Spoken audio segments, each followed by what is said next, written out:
Birer salavat çekelim gençler. Bir salavat-ı şerif. Senin dermanı sen, ey yaratılmışların sultanı sen. Sensin o sultanı cümle enbiya, nuri çeşmi evliya ve esbiya.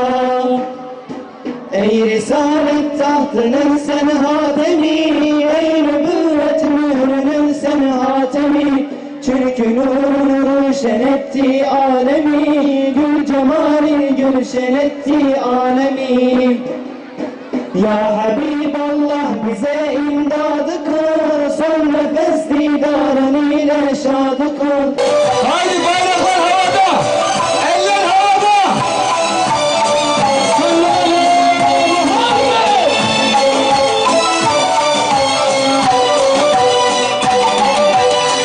Allah Resulü sallallahu aleyhi ve sellem Hazreti Ömer'in yanındayken bir gün Hazreti Ömer'e soruyor, beni ne kadar seviyorsun ya Ömer?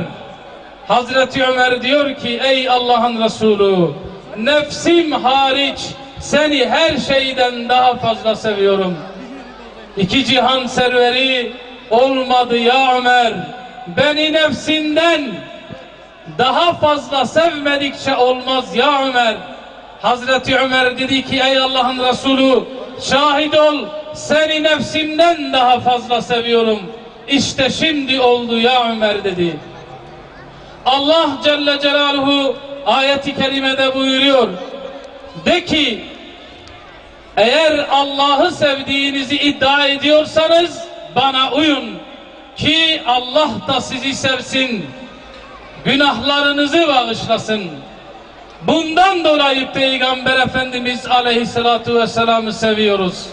Allah Celle Celaluhu bizleri sevsin diye, bizleri yoktan var eden, her gün üzerimize güneşi doğuran, ayı ve yıldızları bize kandil yapan, teneffüs ettiğimiz havayı bizim için dengeleyen, yerlerin ve göklerin Rabbi bizi sevsin diye iki cihan serverini seviyoruz. Henüz 10 yaşında bir çocuk idi. Annesi elinden tuttu, getirdi Peygamber Efendimiz sallallahu aleyhi ve sellemin yanına. Ey Allah'ın Resulü, şu benim Enes'im. Sokakta kimsesiz kalmasın, sahipsiz kalmasın, kumarcı olmasın, tinerci olmasın, balici olmasın, benim ve toplumun ciğerini yakmasın diye işte sana getirdim. Ey Allah'ın Resulü, benim verecek bir şeyim yok ama Enes'im var. Siz sevgili bacılarım, annelerim, sizin de Enesleriniz var. Ne olur Allah aşkına sizin Enesleriniz de tinerci olmasın, balici olmasın, kumarcı olmasın, annelerini doğuramasın, arkadaşlarını kesmesinler diye tutun Eneslerinizin elinden, getirin Allah'a secde edilen mabetlere, camilere, deyin ki Hoca Efendi, Seydam, işte bu da benim Enes'imdir. Bu çocuk sokaklarda bana ve topluma bela olmasın. Allah için şu çocuğuma iki cihan serverini anlat deyin. Tekbir! Tekbir!